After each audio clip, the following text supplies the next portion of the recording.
ایک شخصیت جن کا نام ہے عدی، حاتم طائی کے بیٹے ہیں، مشہور حاتم طائی، ان کے بیٹے عدی مولا علی علیہ السلام کے چاہنے والے، قبیلہ بنی طے، حضور نے ایک لشکر بھجوایا تھا وہاں پر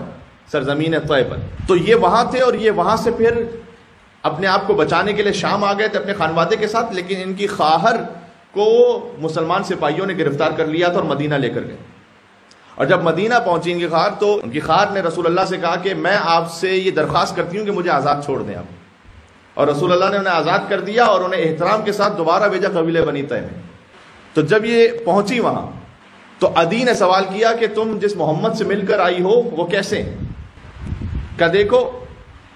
فوراً چلو اسی وقت میرے ساتھ ان کے ہاتھ پر بیعت کرنے کے لیے، کہ اس لیے کہ اگر وہ رسول ہے تو اس سے بڑی کوئی سعادت نہیں ہے،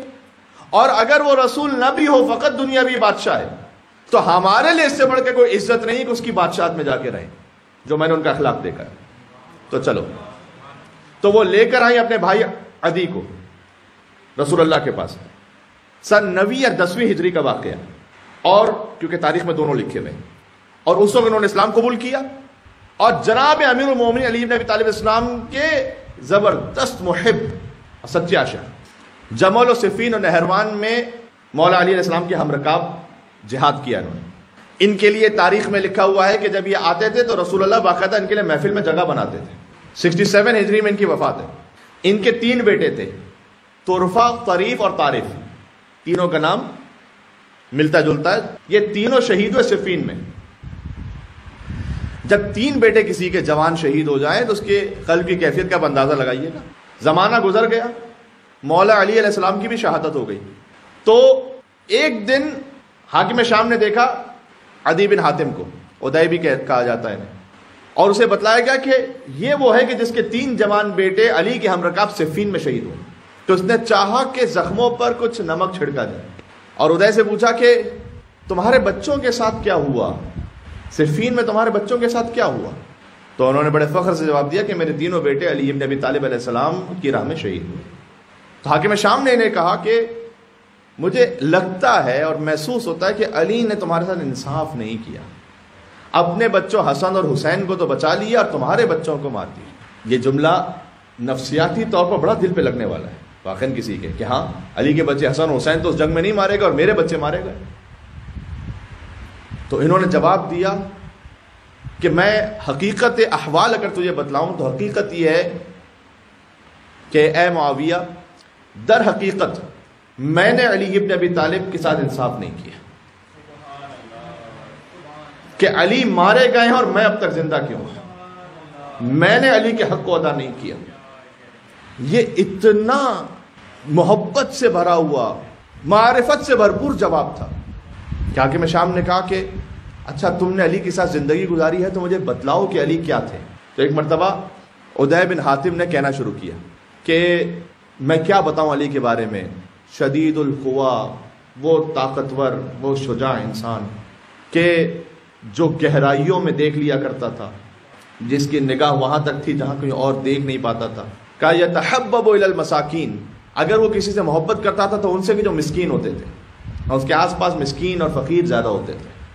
اور کہ جب ہم علی کی محفل میں علی کے ساتھ بیٹھے ہوتے تھے تو ہمیں ایسا محسوس ہوتا تھا کہ جیسے ہم میں اور علی میں انہوں نے کوئی فرق ہی نہیں رکھا ہوا اپنے آپ میں، ایک ساتھ ایسے بیٹھتے تھے کہ اگر کوئی باہر سے آ کر دیکھے تو اسے پتہ بھی نہیں چلتا تھا کہ یہاں امیر کون ہے، مامور کون ہے، حاکم کون ہے، محکوم کون ہے۔ لیکن اس کے باوجود بھی اللہ تعالیٰ نے ان علی بن ابی طالب کو ایسی ہیبت عطا کی تھی کہ وہ چاہے ہمارے درمیان ہمارے ساتھ بیٹھے ہوتے تھے لیکن ان کی ہیبت اتنی زیادہ ہوتی تھی اور ان کا جلال ایسا تھا، سبحان اللہ۔ علی جلال خداوندی کا عکس ہے، جمال خداوندی کا عکس ہے، تو ان کا جلال و جمال اتنا زیادہ تھا کہ خود بخود ان کی ہیبت پھر بھی ہم پہ طاری رہتی تھی۔ اور میں نے دیکھا ایک مرتبہ علی کو، یہ سب بیان کر رہے ہیں ادائی بن حاتم،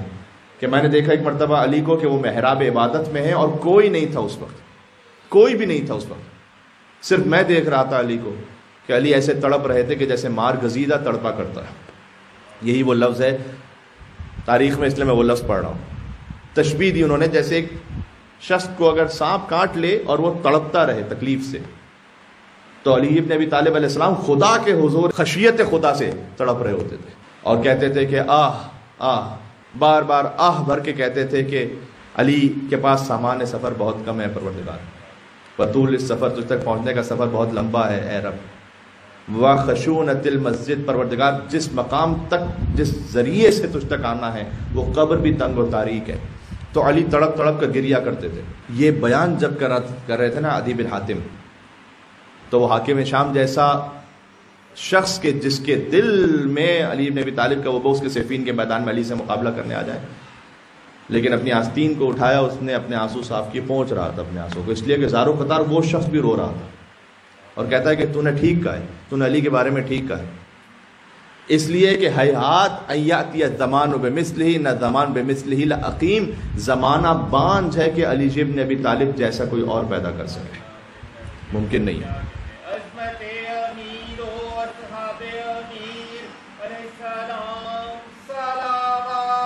اللهم صل على محمد وآل محمد وعجل